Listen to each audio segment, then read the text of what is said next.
Selamat pagi kepada saudara-saudari sekalian. Bertemu kita sekali lagi dalam kebaktian secara talian. Diharap anda semua berada dalam keadaan yang sihat dan sentiasa mematuhi SOP yang dikeluarkan oleh kerajaan kita demi keselamatan kita bersama. Baiklah, pagi ini saya ingin berkongsikan satu ajaran daripada Tuhan Yesus. Dan sebelum kita mulakan dengan perkongsian itu, marilah kita lihat satu petikan video pendek.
Dipaparkan di skrin.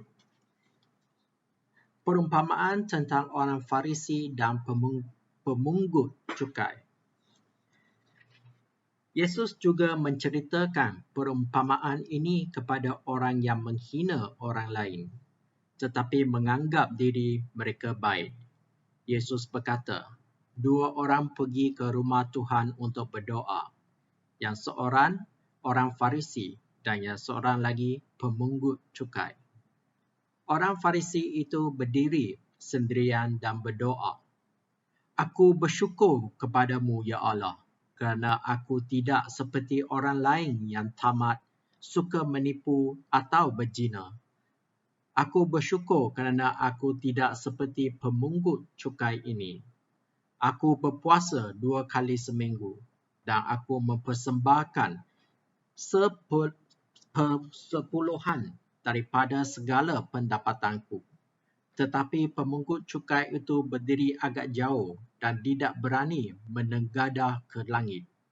Dia menebah dada kerana menyesal sambil berkata, "Ya Allah, kasihanilah hamba, orang berdosa ini." Yesus berkata kepada mereka, "Percayalah, apabila mereka pulang ke rumah, pemungut cukailah yang diterima oleh Allah dan bukan orang Farisi itu. Setiap orang yang meninggikan diri akan direndahkan dan setiap orang yang merendahkan diri akan ditinggikan." Marilah kita berdoa bersama. Bapa kami di syurga, bukalah minda kami agar dapat memahami kata-kata-Mu.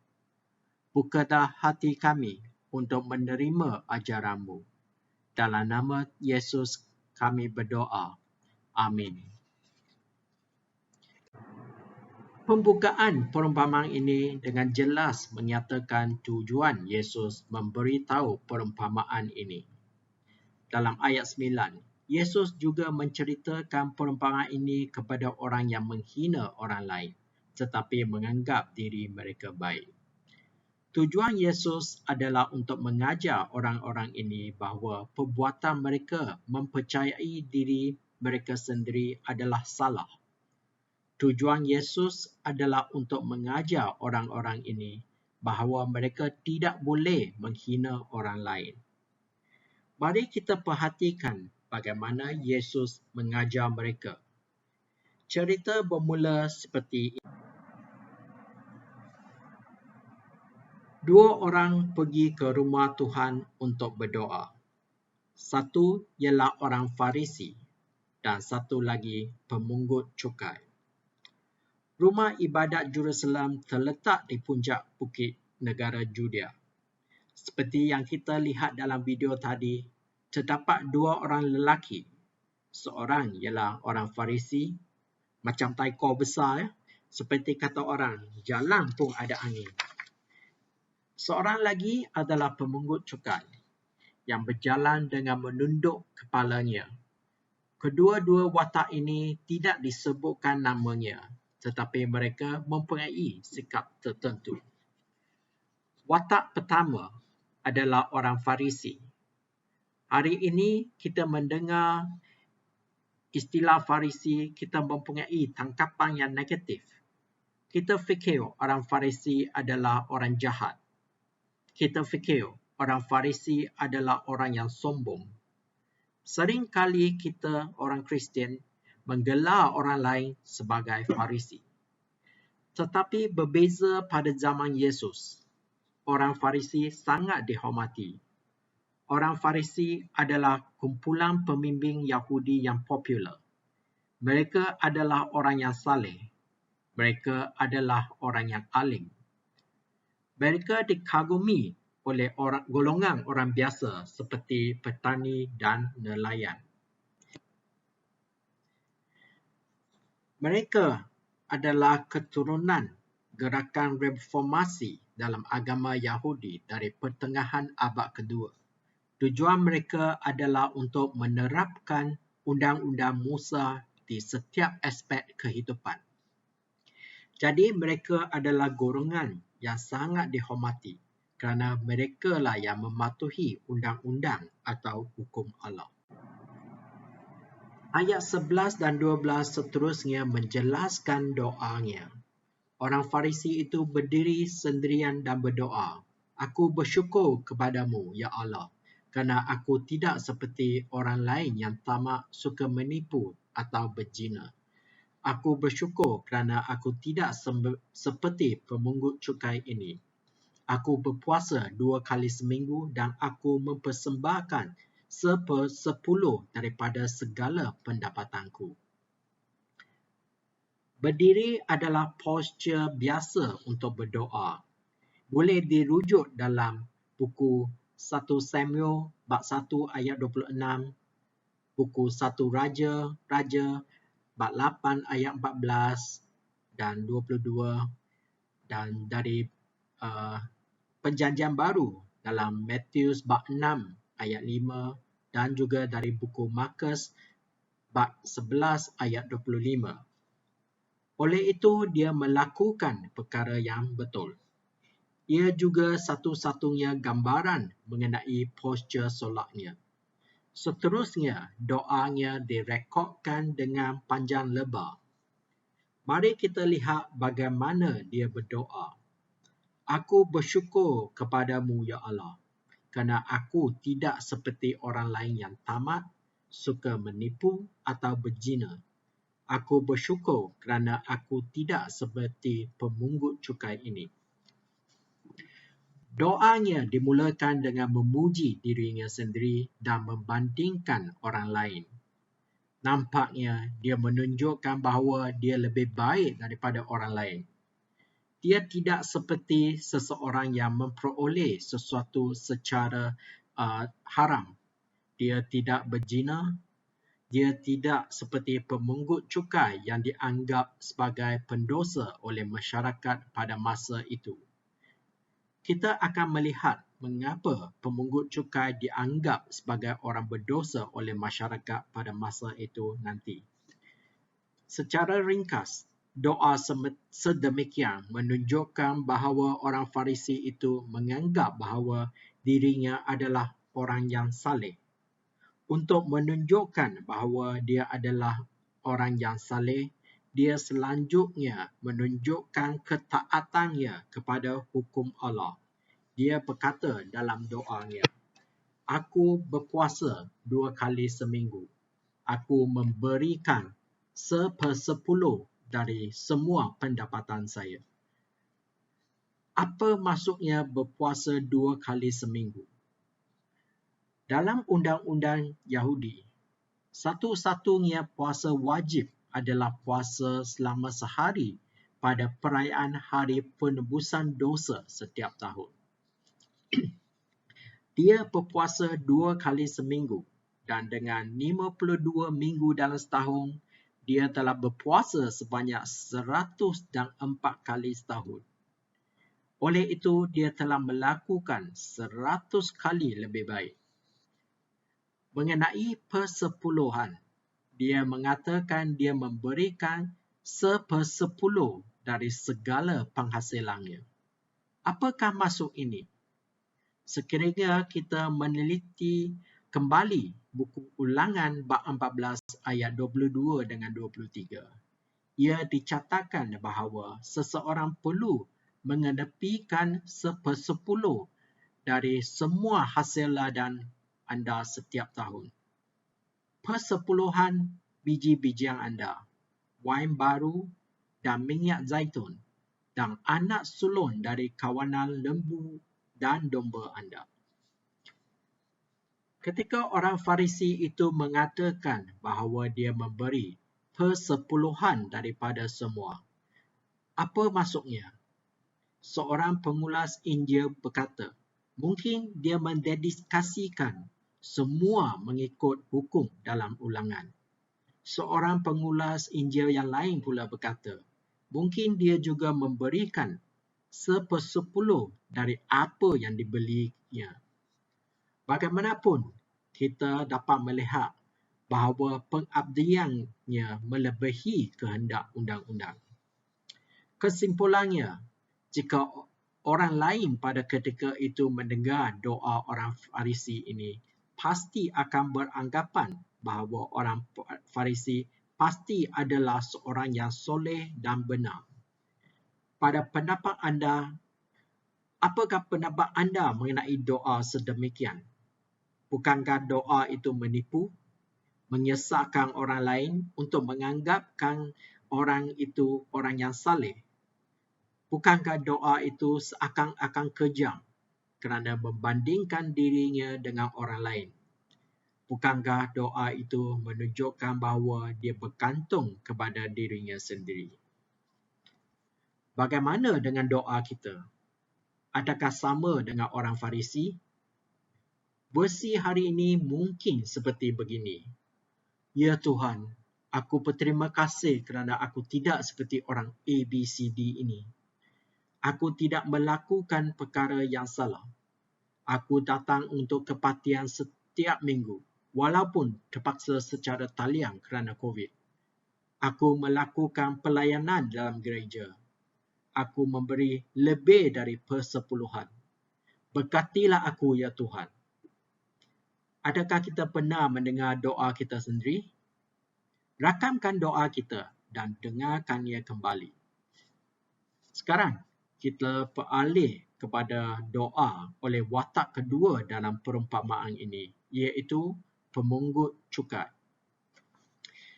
Sebelum kita melihat watak ini, kita perlu mempunyai pemahaman asas mengenai sistem kutipan cukai pada abad pertama. Pada masa itu, ada cukai negara, seperti cukai tanah. Cukai negara dipungut oleh pegawai negeri. Selain dari cukai negara, ada lagi cukai tempatan. Cukai tempatan dikutip oleh pemungut cukai.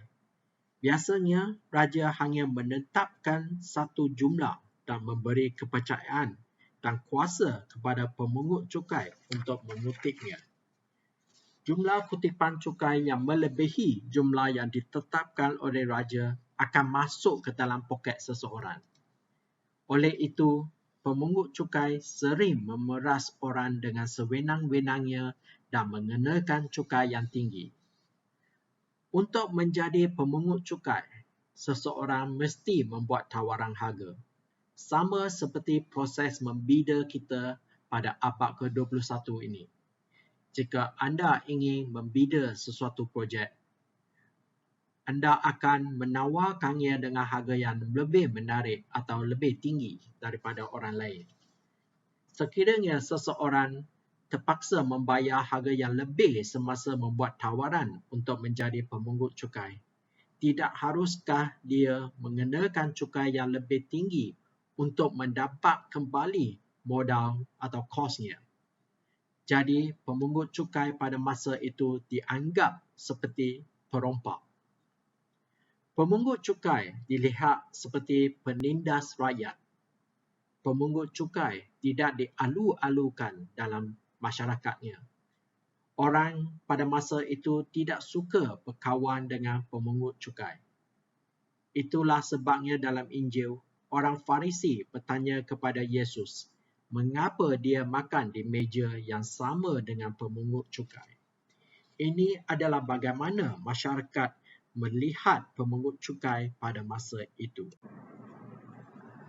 Oleh itu, apabila kita melihat ayat 13, pemungut cukai berdiri jauh seperti disepukan sebelumnya. Berdiri adalah sikap biasa untuk berdoa. Jadi pemungut cukai itu berdiri jauh. Penonton pada masa itu pasti setuju. Ya, orang ini mesti berdiri jauh. Dia tidak layak berdiri berdekatan dengan orang lain. Dia tidak layak berada dekat dengan tempat suci. Namun, kita berfikir lebih mendalam. Berdiri jauh mendedarkan bahawa itu adalah tanda malu dan tanda rasa bersalah pemungut cukai itu. Dia sedar bahawa kerjanya memalukan dan salah. Oleh itu, dia menjauhkan diri dari tempat paling suci. Seterusnya, pemungut cukai bahkan tidak berani memandang ke langit. Apakah maksud ayat ini? Menganggap kita juga dapat melihat di banyak tempat dalam Injil bahawa Yesus menganggap muka atau memandang ke syurga. Seperti dalam buku Perjanjian Baru, dalam buku Matius bab 4 ayat 19, Markus 6 ayat 41, Lukas bab 9 ayat 16, Markus bab 7 ayat 34, Yohanes bab 11 ayat 41, bab 17 ayat 1. Kenyataan ini mendedarkan bahawa pemungut cukai mengaku bahawa dia tidak berani untuk mengangkat mukanya. Terdapat tulisan-tulisan Yahudi awal mencatatkannya orang berdosa tidak dapat menatap mata mereka. Oleh itu, pemungut cukai tahu bahawa dia adalah orang berdosa. Dia tidak berani mengangkat mukanya untuk melihat ke langit. Perkara seterusnya adalah postur tubuhnya, menebah dadanya. Memukul dada adalah tanda kesedihan atau kesesalan. Hari ini kita sering melihat dalam berita TV bahawa orang yang tiba-tiba kehilangan orang yang mereka sayangi akan memukul dada mereka. Pemungut cukai memukul dadanya seolah-olah dia bersedih atas dosa-dosanya.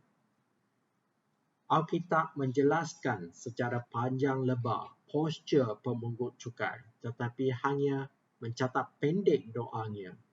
Hanya 7 patah perkataan, iaitu, Ya Allah, kasihanilah hamba, orang berdosa ini. Doanya adalah permohonan. Dia meminta belas kasihan dari Tuhan. Doanya adalah permohonan yang rendah hati. Doanya milik dengan Mazmur bab 51, iaitu doa Raja Daud setelah dia berdosa.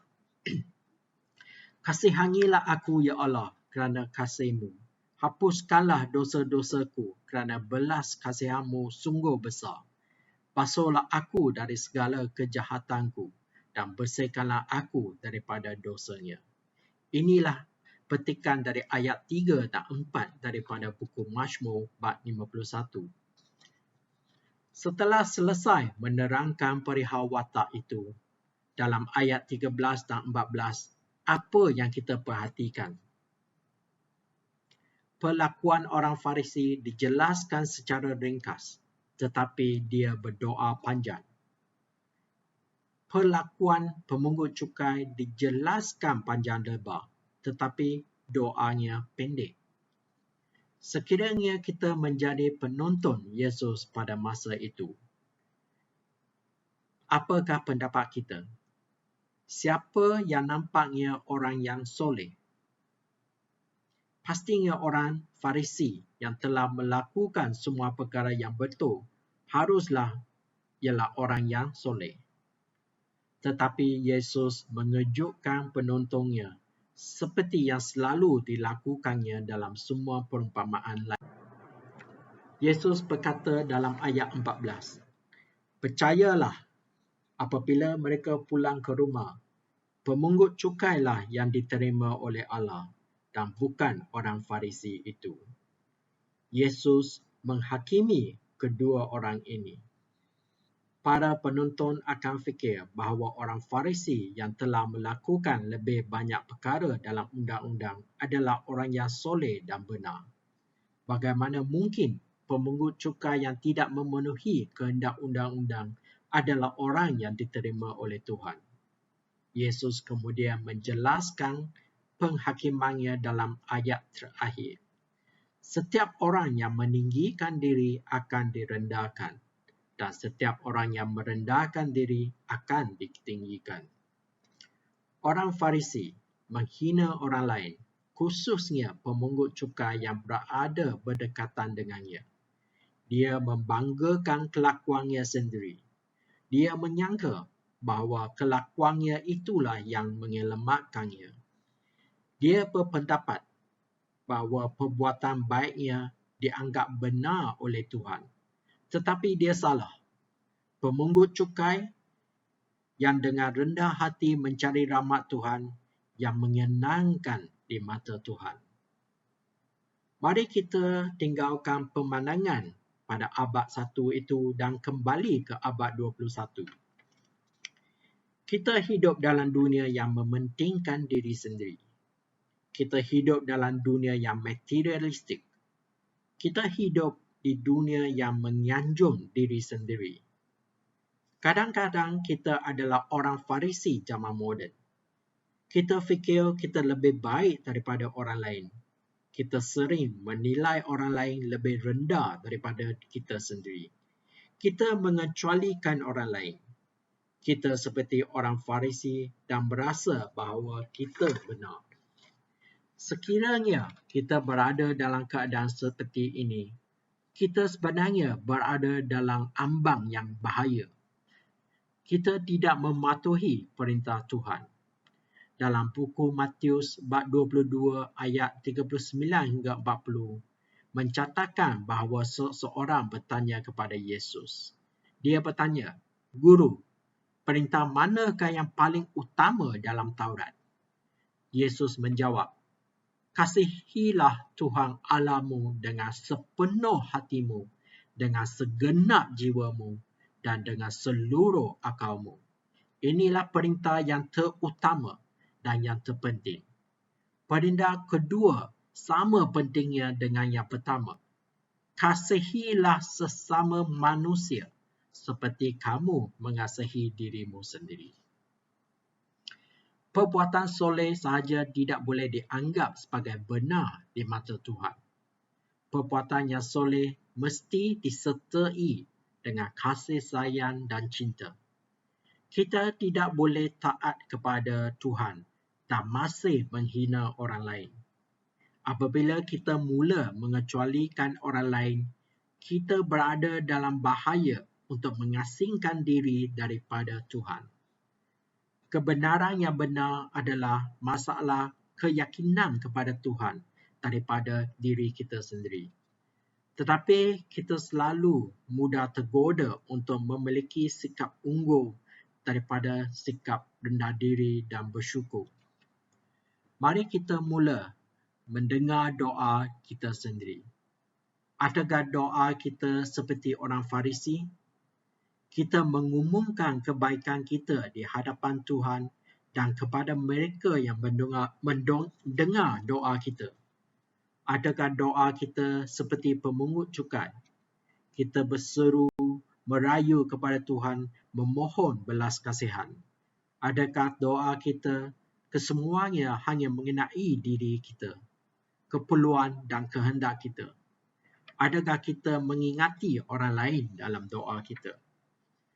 Pernahkah kita berdoa untuk keadilan, kebenaran dan pemerintahan Tuhan? Beginilah sahaja perkongsian saya pada pagi ini. Marilah kita berdoa bersama. Tuhan Yesus yang Maha Mulia dan Penyayang, kami berterima kasih kepadamu kerana masih menyayangi dan menerima kami yang berdosa dan salah ini. Bantulah kami untuk meneliti doa kami agar kami tidak memukai-Mu. Bantulah kami dan melindungilah semua orang di dunia dari ancaman virus COVID. Bantulah pemimpin negara agar mereka mampu memperteras jangkitan wabak ini dan memajukan negara ini. Bantulah kami dan yang lain agar mengikuti segala SOP yang ditetapkan oleh kerajaan untuk kebaikan dan kesejahteraan orang lain. Lindungilah semua orang dan berilah kami kekuatan dan iman yang soleh. Dalam nama Tuhan Yesus, kami memohon dan berdoa. Amin.